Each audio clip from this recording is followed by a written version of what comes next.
माँ बाप से बढ़कर दूसरा कोई नहीं, उंगली पकड़ने वाले जब नजर नहीं आते तो आंखें धुंधला जाती हैं। माँ बाप एक ऐसी नेमत है जो एक बार छिन जाए तो दोबारा लौट कर कभी नहीं आती।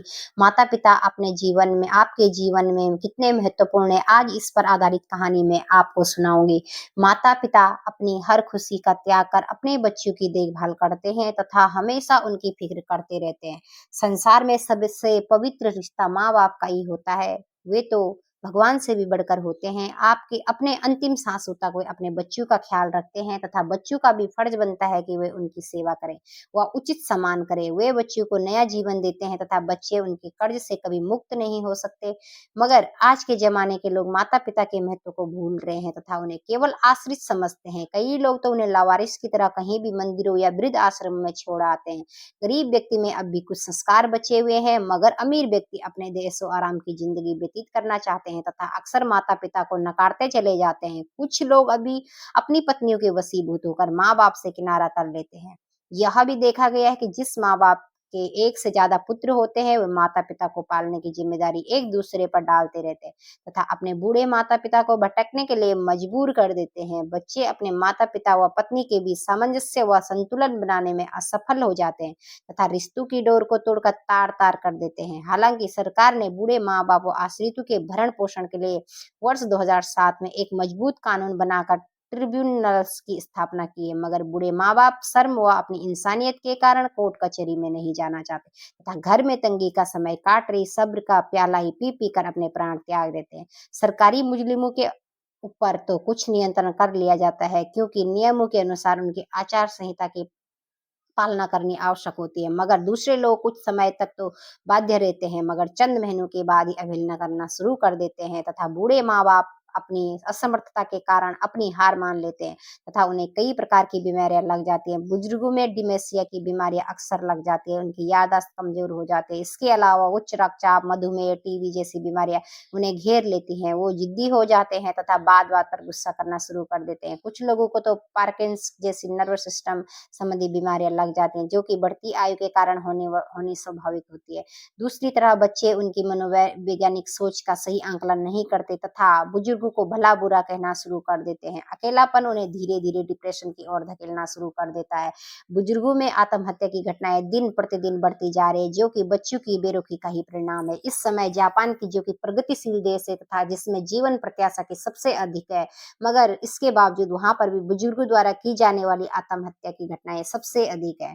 इसके साथ साथ संयुक्त परिवार प्रथा भी लगभग टूट चुकी है तथा कोई भी व्यक्ति एक दूसरे की मदद नहीं करता। अन्यथा संयुक्त परिवार में लोग इकट्ठे रहकर बुजुर्गों की देखभाल करते रहते थे। ऐसे कई उदाहरण देखने को मिलते हैं जो इंसानियत की डोर को झंझोड़ कर रख देते हैं तथा सोचने पर मजबूर कर देते हैं कि आज की पीढ़ी के लोग कैसे हैवान बनते जा रहे हैं। कभी करोड़ों की रेमंड कंपनी के मालिक विजय पथ की सिफोने की तुति बोला करती थी, मगर आज उसी के बेटे सिफाने ने उसे सारी संपत्ति से बेदखल कर उसे एक मामूली से फ्लैट में रहने को मजबूर कर दिया है। इसी तरह एक अरबपति महिला मुंबई के पॉश इलाके के अपने करोड़ों के फ्लैट में पूरी तरह गलकर कंकाल बन गई, जबकि विदेश में बहुत बड़ी नौकरी करने वाले करोड़पति बेटे को पता ही नहीं चला कि माँ कब मर गई। हमारी पुरातन संस्कृति में अनेकों ऐसे उदाहरण हैं जो माँ-बाप व बच्चों के प्रगाढ़ रिश्तों व उनकी वफादारी का पथ प्रदर्शन करते हैं। श्री राम ने तो अपनी सौतेली माँ के कहने पर ही अयोध्या की राजगद्दी को त्याग दिया था तथा अपनी पत्नी सीता जी के साथ वनवास पर चले गए थे। श्री श्रवण कुमार ने अपने अंधे माता पिता को तीर्थ यात्रा करवाने के लिए उन्हें अपने कंधों पर 2 टोकरियां तथा डंडे की मदद से भ्रमण करवाया था तथा माता पिता की प्यास बुझाने के लिए जब वो बावड़ी पर पानी लेने के लिए गया तो दशरथ के तीर से मारा गया था। इसी तरह चाणक्य, जो कि चंद्रगुप्त मौर्य के प्रधानमंत्री रहे, ने भी अपनी माँ की ममता के सत्कार करते हुए एक बहुत बड़ी मिसाल कायम की थी। कहते हैं कि उसकी माँ ने चाणक्य को कहा कि उसका एक दांत बाहर निकला हुआ था, जो कि ज्योतिषी के अनुसार इंगित करता है उसे छोड़कर कहीं चला जाएगा। उसने माँ की ममता का आदर करते हुए अपना बाहर निकला हुआ दांत तोड़ दिया था, भले ही वह बाद में प्रधानमंत्री बना। इसी तरह महाभारत में भी एक प्रसंग है कि जब नकुल, सहदेव, भीम, कृष्ण और युधिष्ठिर को जंगल में प्यास लगी थी, तब युधिष्ठिर ने सभी भाई यक्ष सवालों का उत्तर न दे पाने पर मारे गए थे तथा जब युधिष्ठिर ने अनेकों प्रश्नों में यह प्रश्न पूछा कि पृथ्वी से भारी आसमान से ऊंचे कौन है, तब युधिष्ठिर ने यक्ष को सही उत्तर देकर कि वो माँ और बाप ही होते हैं, उन्हें अनुत्तरित कर दिया था। माँ बाप की जिंदगी में अपनी औलाद के संघर्ष में ही गुजर जाती है। माँ बाप की सेवा करना ईश्वर की इबादत करने से कहीं ज्यादा होती है। माँ बाप तो ऐसे होते हैं जिनके होने का एहसास नहीं होता है, लेकिन ना होने का एहसास भी बहुत होता है। माँ बाप वो हस्ती है जिनके पसीने की एक बूंद का कर्ज भी औलाद नहीं चुका सकती। माँ बाप का दम घुट जाता है जब औलाद यह कह देती है कि तुम मेरे लिए किया ही क्या है। याद रखें कि दुनिया में लाने वाले दुनिया में नहीं रहते तो दुनिया ही अंधेरी लगती। चलना फिरना सिखाने वाले जब खुद चलने की फिरने के काबिल नहीं रहते तो दिल शिद्दत से भर जाता है। सहारा देने वालों को जब खुद सहारे की जरूरत पड़ जाए तो इंसान डगमगाने लगता है। रास्ता दिखाने वालों को जब रास्ता नहीं दिखाई देता तथा बोलना सिखाने वाले को खामोश हो जाते हैं तो आवाज और अल्फाज बेमाने हो जाते हैं। माँ बाप तो बाहर जिस पर एक बार फिजा आ जाए तो फिर क्या।